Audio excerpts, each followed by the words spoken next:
Taking a page from the Scream playbook, as it's been doing since the 90s, the new I Know What You Did Last Summer is a requel, which pairs new characters with returning legacy characters, and it even keeps the name the exact same as the original film, like Scream did a few years ago, like Candyman did a few years ago. Let's talk about I Know What You Did Last Summer.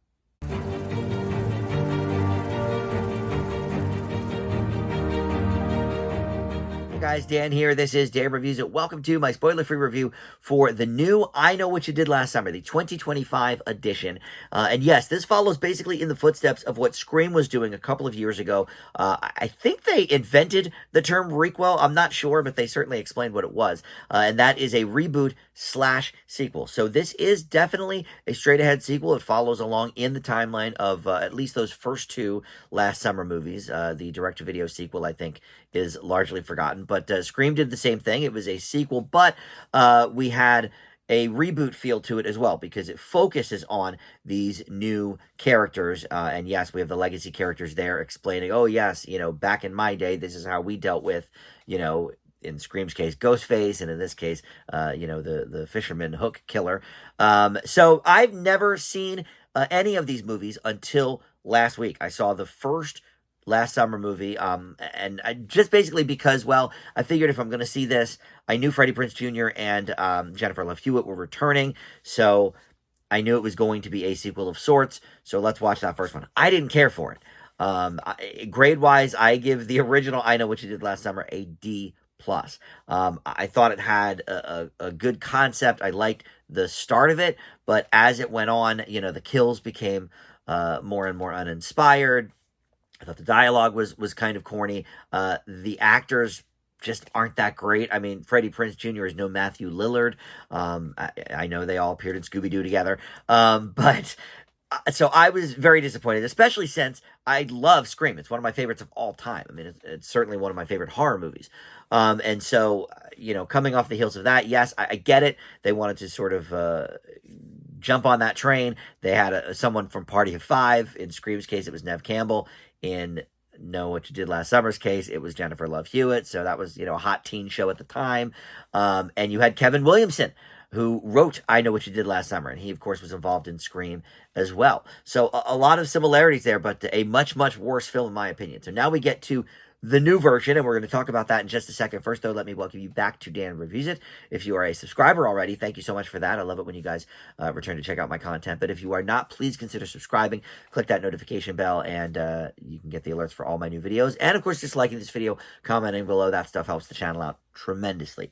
All right, so this was directed by Jennifer Caitlin Robinson. She co-wrote it as well with Sam Lansky. And I was unfamiliar with her, but she wrote, or at least you know, I don't think she did it by herself, but she has a writing credit in Thor, Love, and Thunder, which I thought was just terrible. I assume that's a co-write because I think Taika Waititi was sort of the main writer of that. But she also wrote and directed this really good movie from a few years ago called Do Revenge, starring Camila Mendes, I think is her name. She plays Veronica on Riverdale. I thought that was a really fun movie, and that was... It was an online exclusive. Was it Hulu or Netflix? Whatever. But check out Do Revenge. I liked it. But the same gal here that wrote and directed that co-wrote and directed this. And we have newcomers to the franchise: Madeline Klein, Chase Sui Wonders, Jonah Hauer-King, Tyreek Withers, Sarah Pitchen, Billy Campbell, Gabriette Bechdel, and Austin Nichols. Those are all new members to the community. But like I mentioned, we have a few people reprising their roles from the old series as well, including Freddie Prinze Jr. and Jennifer Love Hewitt as Ray Bronson and Julie James specifically. So this takes place 27 years after the events of, I guess, the first film. And this has been in the works for a long time. At one point, Mike Flanagan was attached. And of course, you know, he's big in the horror universe. But that was going to be a reboot with no connection to the original. And then I think in the last 10 years, we've seen a lot of these sort of requels do pretty well. So they've probably thought, oh, okay, well, let's change this up a little bit. And he got more involved in some other things.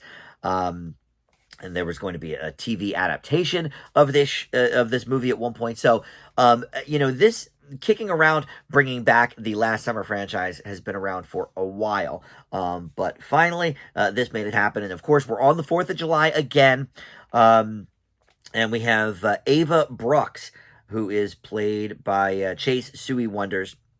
And she is visiting her hometown after being away for a while. And she has recently been in the very successful Apple Plus series, The Studio. But Madeline Klein, who plays Danica Richards, the rich girl here, she is the Jennifer Love Hewitt, the Nev Campbell. Because I was thinking, okay, I didn't quite recognize these people. From the start. I haven't watched The Studio yet. And Jonah Howard King, I recognized sort of the name for. Yes, he's been in a few movies that I've seen. But most recently he was Prince Eric in The Little Mermaid. So all right, I knew him from that. But what is one of the hottest teen shows around right now? It's Outer Banks on Netflix, and that is where Madeline Klein comes from. So they're sort of adapting or adopting that theory again, when let's bring in one of the hottest girls from one of the hottest teen shows around. Okay, Outer Banks. So we're checking all these boxes as you do in a situation like this. And yes, something happens. Someone gets killed, and then the gal from Outer Banks, what's her name, Danica Richards, she's about to get married, and at her bridal shower, she receives as one of her gifts a card. Then it just says, "I know what you did last summer," in, I guess, probably, similar handwriting to, we saw, the big black ink or whatever. So, all right, now the game is on, and we have, basically a redo of what's happening in the first movie. And that's why these are called requels, because the plot is virtually the same as the first film, but we get these legacy characters coming in. And I mentioned Candyman in the intro. Candyman did basically the same thing as well. Final Destination did, well, I guess you could consider that a requel, I guess, because Tony Todd was in that. But for the most part, that was an all-new story for Final Destination, which I think is the best of all of these movies I'm mentioning, by the way, that new Final Destination. But this one, I think, is just slightly better than the first one, and here's why.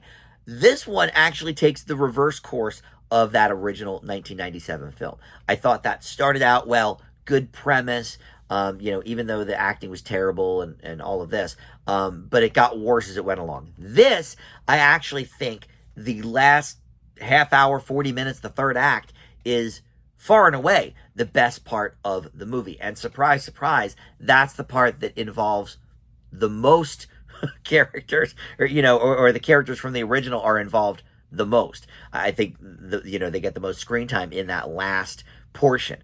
So, I don't think that's a surprise. And look, Freddie Prinze Jr. still can't really act. And Jennifer Love Hewitt is fine. But just, even though I don't even care about these characters because I didn't like the first movie, just having their involvement and their involvement with the new characters, like it worked for Scream, I think really works here. One of the gals specifically, Stevie Ward, who is played by Sarah Pidgeon, she was the daughter in Tiny Beautiful Things on Hulu.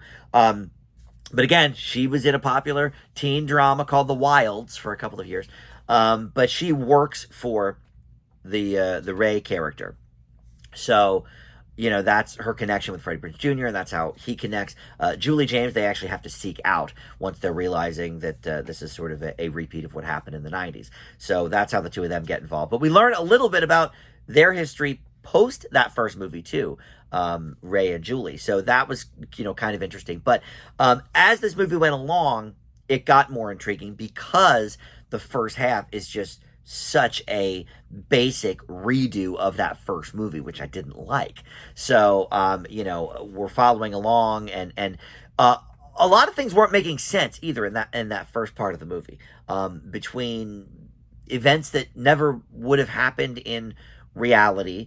For one example, they get into this locked building super easily, this restaurant that was currently closed. They get in so easily, but then once the killer is on the loose, somehow they can't get out. All the doors are locked from the inside. Like, it made no sense. You broke in so easily. Why why can't you escape? So just things like that just kept piling up and piling up. But then once we get to that last, like I said, maybe 30 minutes, it actually does get a little bit better, a little bit more intriguing. The kills are still pretty basic for this type of movie, but there are layers to this that I don't think the first movie had. So I will leave the 2025 I Know What You Did Last Summer with a slightly more positive grade. It's still not a positive overall, but better than the D plus I give the original. I leave the new version with a C minus, just one step up there. But I always say that a good ending can certainly increase a movie's potential, and a bad ending makes it go right down the tubes. And the first movie had that in spades. So all right, thank you for watching Dan Reviews It. I will see you next time. Bye.